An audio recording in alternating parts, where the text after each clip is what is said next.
ఈ వీడియోలో మనం క్వశ్చన్ నెంబర్ 2 ఎలా సాల్వ్ చేయాలో చూడబోతున్నాం.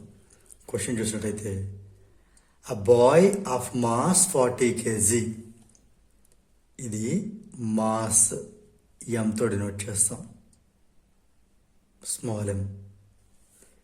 ఇది ఆ బాయ్ యొక్క mass. Climbs up the stairs, అంటే అబ్బాయి మెట్లు ఎక్కుతున్నాడు అనమాట. అండ్ రీచెస్ ద రూఫ్, ఆ మెట్లు ఎక్కి టాప్కి వెళ్ళాడు, అంటే ఇంకో ఫ్లోర్కి వెళ్ళాడు. At a height 8 meters. ఆ అబ్బాయి ఎక్కినటువంటి హైట్ ఎంత అంటే 8 meters అనమాట. అంటే ఆ రూఫ్ అనేది 8 meters హైట్లో ఉంది. ఇది మనం హెచ్గా తీసుకోవచ్చు. ఇన్ 5 seconds, ఇది మనకి టైం స్మాల్ టీతో డినోట్ చేద్దాం. ఇది ఒక ఇన్సిడెంట్. 40 kg అంత బరువు ఉండే ఒక అబ్బాయి మెట్లెక్కి రూఫ్, ఎంత హైట్లో ఉన్న రూఫ్, 8 meters హైట్లో ఉండే రూఫ్ని 5 secondsలో ఎక్కడం జరిగింది. ఇది సిచ్యువేషన్. ఇప్పుడు ఇందులో క్వశ్చన్ మనం ఏం ఫైండ్ అవుట్ చేయాలంటే, calculate the force of gravity acting on the bye. So ఇప్పుడు ఈ బాయ్ మీద ఎంత ఫోర్స్ ఆఫ్ గ్రావిటీ యాక్టింగ్ అయింది అనేది మనం ఫైండ్ అవుట్ చేయాలి. ఇప్పుడు ఫస్ట్ మనం ముందు గివెన్ డేటా రాద్దాం. మాస్ ఆఫ్ ది బాయ్ ఎంతో డినోట్ చేస్తున్నాం, 40 kg. నెక్స్ట్ హైట్ ఇది మనం రెండు రకాలుగా చూడాల్సి ఉంటుంది. ఈ సిచ్యువేషన్లో అయితే మనం దీన్ని, ఈ హైట్ని హెచ్ అని తీసుకోవచ్చు. ఒకవేళ హారిజాంటల్గా చూస్తే దీన్ని మనం డిస్ప్లేస్మెంట్ అని కూడా అనుకోవచ్చు. దీన్ని మనం ఇక్కడ డిస్ప్లేస్మెంట్ కూడా రాయొచ్చు అనమాట. అంటే ఆ అబ్బాయి పొజిషన్ ఎక్కడి నుంచి ఇక్కడ దాకా డిస్ప్లేస్ అయ్యింది అని కూడా తీసుకోవచ్చు.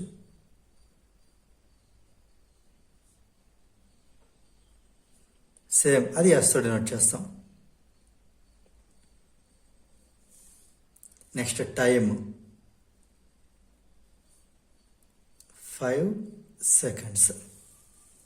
ఓకే, ఫస్ట్ బిట్ ఏం ఫైండ్ అవుట్ చేయాలి మనం? Force of gravity acting on the bye. Right. ఇప్పుడు ఫోర్స్ ఆఫ్ గ్రావిటీ అంటే మనకి ఏం ఫైండ్ అవుట్ చేయాలి? ఎఫ్ ఫైండ్ అవుట్ చేయాలి. F equal to product of mass and acceleration due to gravity, అంటే ఎం ఇంటూ జీ.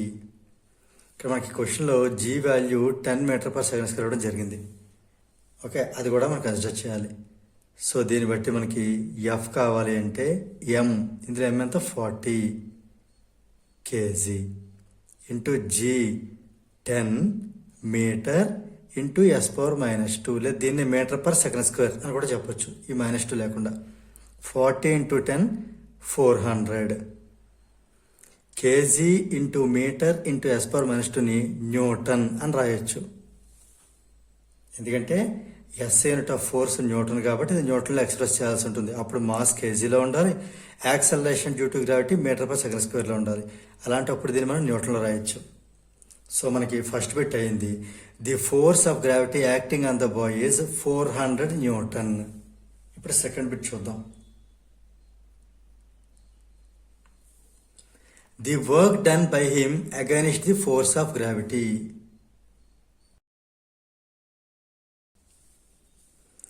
వర్క్ డన్ మనం డబ్ల్యూతో denote చేస్తాం. W అంటే product of force and displacement. So ఇక్కడ మనకి ఈ ఫస్ట్ బిట్లో మనం ఫోర్స్ ఫైండ్ అవుట్ చేసాం, 400 Newton. మరి డిస్ప్లేస్మెంట్ అంటే ఇది మనం ఇలాగూ, ఇప్పుడు ఈ బాయ్ ఇక్కడి నుంచి ఓకే స్టైర్స్ ఎక్కి ఇంత హైట్కి వెళ్ళడం జరిగింది. ఇది ఆ బాయ్ ట్రావెల్ చేసినటువంటి హైట్. అంటే ఈ అబ్బాయి ప్లేస్ ఇక్కడి నుంచి ఇక్కడ దాకా డిస్ప్లేస్ అయ్యింది. అంటే ఎంత దూరం డిస్ప్లేస్ అయింది? 8 meters. అందుకే దాన్ని ఎస్తో కూడా డినోట్ చేయొచ్చు. అందుకని ఎస్ బదులు మనం 8 meters తీసుకోవచ్చు ఇక్కడ. ఇప్పుడు ఎంత అవుతుంది? మల్టిప్లై చేస్తే 8 4 32 0 0 అంటే 3200.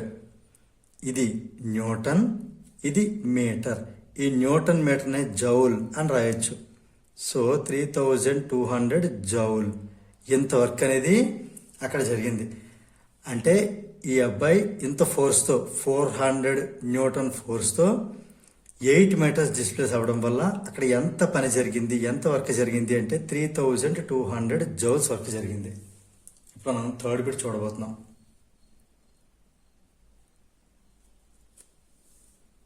The power spent by the bye అంటే పవర్ పీని ఫైండ్ అవుట్ చేయాలి. పవర్ అంటే ఏంటి? Rate of change of work done అంటే వర్క్ చేయడానికి, ఎనర్జీ చేయడానికి ఎంత టైంలో చేయబడింది, ఆ వర్క్ ఎంత టైంలో చేయబడింది, ఆ వర్క్ చేయడానికి ఎంత టైం తీసుకున్నాడు, ఎంత టైంలో వర్క్ చేశాడు. Work by time. ఇక్కడ వర్క్ ఎంత మనకి 3200 జౌల్స్. ఎంత టైంలో? ఇక్కడ రాసాం మనం 5 సెకండ్స్. క్వశ్చన్లో 5 సెకండ్స్ రాసాం, 5 సెకండ్స్ అని. 5 సెకండ్స్. ఇది మనం 3200ని 5తో డివైడ్ చేస్తే ఎంత వస్తుంది? 640 వస్తుంది. 640 జౌల్ పర్ సెకండ్. ఈ జౌల్ పర్ సెకండ్ని ఈ ఎస్ని పైకి తీసుకొస్తే ఎస్ పర్ మైనస్ 1 అవుతుంది. దీన్ని మనం వాట్ అని రాయొచ్చు. అంటే మనకి పవర్ ఎంత? 640 వాట్స్. ఇంత పవర్ మనం ఈ బాయ్ ఈ వర్క్ చేయడానికి అంటే ఈ స్టెప్స్ ఎక్కడానికి ఇంత పవర్ని స్పెండ్ చేయాల్సి వచ్చింది. సో ఫైనల్గా ఇక్కడ నేను 3 బిట్స్ కంక్లూజన్ చెప్తున్నాను మీకు. First, force of gravity. ఎంత ఫోర్స్ అప్లై జరిగింది? First bit answer 400 Newton. ఇది ఎంత వర్క్ చేయడం అయింది దీంతో అంటే ఆ అబ్బాయి చేసిన వర్క్ ఎంత? 3200 జౌల్స్. ఇప్పుడు ఆ అబ్బాయి ఈ వర్క్ చేయడానికి ఎంత పవర్ని స్పెండ్ చేయాల్సి వచ్చింది? 640 వాట్స్. సో దీంతో మనకి ఈ క్వశ్చన్ నెంబర్ 2 అనేది కంప్లీట్ అయింది.